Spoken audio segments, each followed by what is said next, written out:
Jamal had always loved the quiet charm of his old family home. Nestled deep in the mountains, it stood isolated, surrounded by endless woods. The air was crisp, and the nights were peaceful. But there was one rule that everyone in his family knew: never go into the basement. No one ever explained why, but the basement door was always locked, and the key was long lost. His grandparents would hush anyone who asked about it, and his parents simply avoided the topic altogether. But Jamal was always curious. What could be down there? One evening, as the wind howled and the trees swayed violently outside, the power flickered out. Alone in the house, Jamal fumbled for a flashlight and made his way downstairs. The air felt thick, heavier than usual. As he passed the old basement door, he heard it, a faint knocking. Jamal froze. The knocking continued, soft and rhythmic, like someone was gently tapping from the other side. His curiosity got the better of him. He approached the door cautiously, leaning his ear against the wood.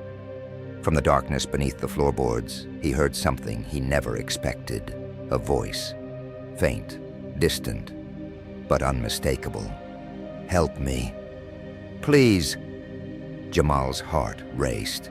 He backed away, not believing his ears. Could someone be trapped down there? The knocking became more persistent, louder, accompanied by the eerie voice. "Please, it's so dark." He hesitated only for a moment before rushing to find something to pry the door open. Grabbing an old crowbar from the garage, he returned, heart pounding, and began to force the door. It creaked and groaned, the old wood splintering, until finally, with one last heave, the door burst open.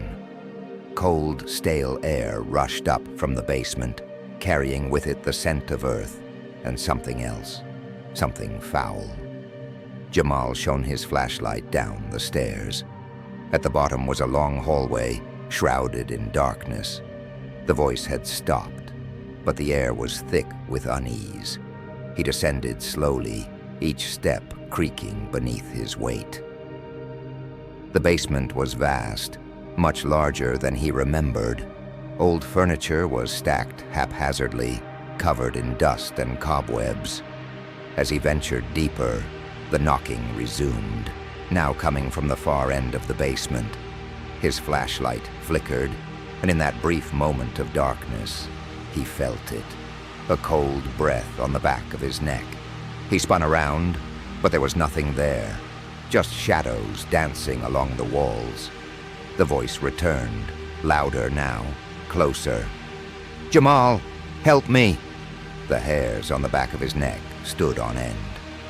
How did it know his name? He moved quickly towards the sound, his heart racing. The air grew colder, and the knocking intensified. As he reached the far end of the basement, he found an old door, almost hidden behind some broken furniture. The voice was coming from behind it. With trembling hands, Jamal reached for the doorknob. It was ice cold. As he turned it, the door slowly creaked open, revealing a small, dimly lit room. In the center was a figure, a shadowy form huddled in the corner. "Please," the voice whispered, weak and broken. "Don't leave me here." Jamal stepped closer, but as his flashlight illuminated the figure, his blood ran cold. The face was twisted, unnatural, not human. The figure turned slowly toward him, its eyes empty voids of darkness. "You shouldn't have opened the door." Suddenly, the basement door upstairs slammed shut. The shadows around him began to move, creeping closer, swallowing the light. The figure stood up, its distorted form looming over him, and then everything went dark.